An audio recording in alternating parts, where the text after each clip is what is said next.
सभी को मेरा वंदन है, समझ लो गीत को अक्षत, कविता ही तो चंदन है। नहीं है गैर कोई भी, सभी तो है यहाँ अपने। हमारा आपका सदियों पुराना प्रेम बंधन है।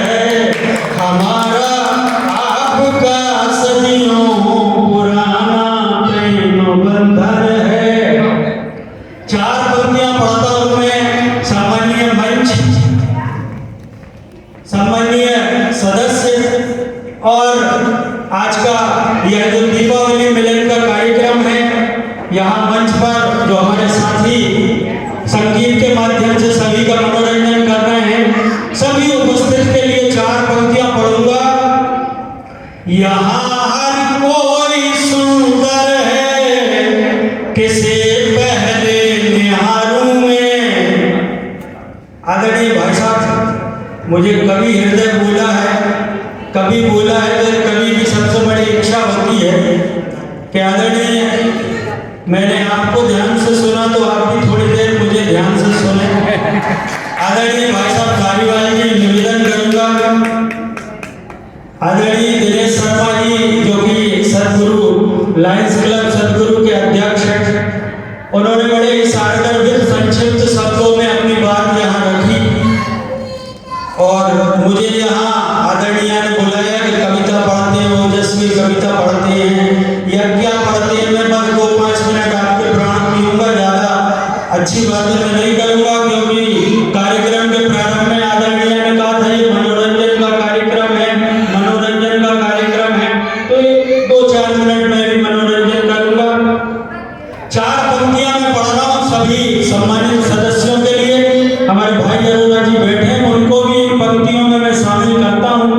आदरणीय सरदार जी, असरदार जी बैठे हुए हैं, काफी असरदार शानदार चुटकीय व्यक्तित्व उनका, उनकी ये छवि 1.25 लाख लोगों का यहाँ प्रतिनिधित्व करती हुई।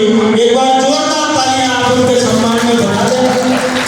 और हमारे सम्मानीय वर्मा जी और उनके बीच में शर्मा जी अभी फंस गए।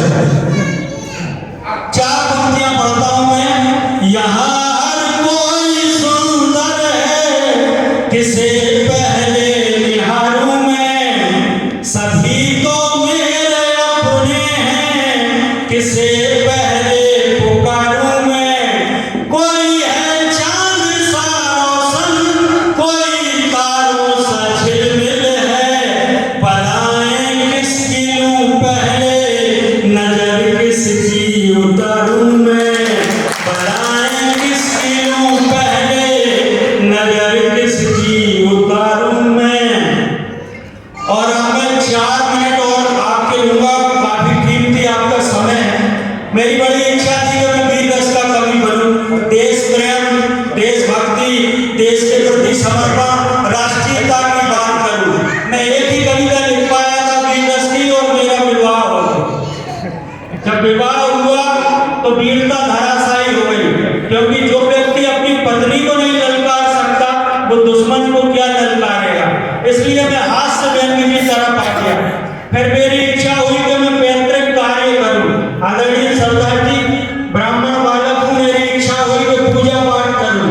मैं पाठशाला गया, मैंने सारे मंत्र सीखे, और जब पहली बार पूजन कराने गया तो मैं एंड टाइम पे भूल गया कि कन्यादान के मंत्र कौन से हैं और पिंडदान के मंत्र कौन से। इसलिए मैंने वो काम भी छोड़ दिया अपना। फिर मेरी इच्छा हुई कि मैं प्रेम और प्रीत पे बड़ी शानदार गजलें, बड़ी शानदार कविताएं लिखूं प्रेम पर। आदरणीय, तो मैं एक विवाह में गया, वहां ऐसी घटना घटी कि प्रेम पर भी मेरा विश्वास उठ गया, क्योंकि जिस लड़की की शादी थी उसका प्रेमी मेरे बगल में पंगत में बैठ के भोजन कर रहा था। उसके दोनों आंखों से बराबर आंसू बह रहे। मुझे बड़ा दुख हुआ कि ये एक जोड़ा जो बिछड़ रहा है। और फिर जब एक ऐसी घटना घटी तो उसने उस दुख में भी जब रायते में मिला के 8 पूड़ी खाई तो मेरा दिमाग खराब हो गया। मैंने कहा सजोगे प्रेम पे क्या लिखना,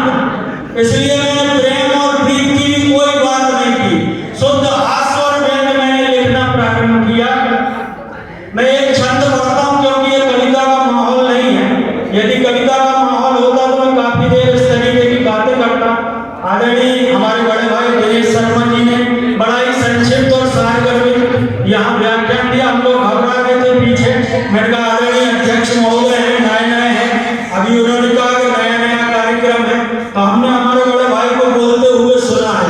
जब ये बोलते हैं तो विषय, एक विषय में कई विषय शामिल कर देते हैं। मैं 4 पंक्तियां पहले उनके व्यक्तित्व के लिए यहाँ पढ़ देता हूँ, गाऊंगा नहीं, क्योंकि ये हमारी बहन बैठी हुई है, काफी सुरीला और मधुर इन्होंने शुरुआत की थी। एक बार जोरदार ताली आप उनके सम्मान में भी यहाँ बजा दें। और ये काफी अच्छा संचालन कर रही है आदरणीय, बहुत रोचक और भव्य इस कार्यक्रम को बनाई हुई है। मैं हमारे अध्यक्ष महोदय दिनेश शर्मा जी के लिए 4 पंक्तियां यहाँ पढ़ूंगा। मुझे बस हौसला दे दो, मुकद्दर का करूंगा क्या, मिले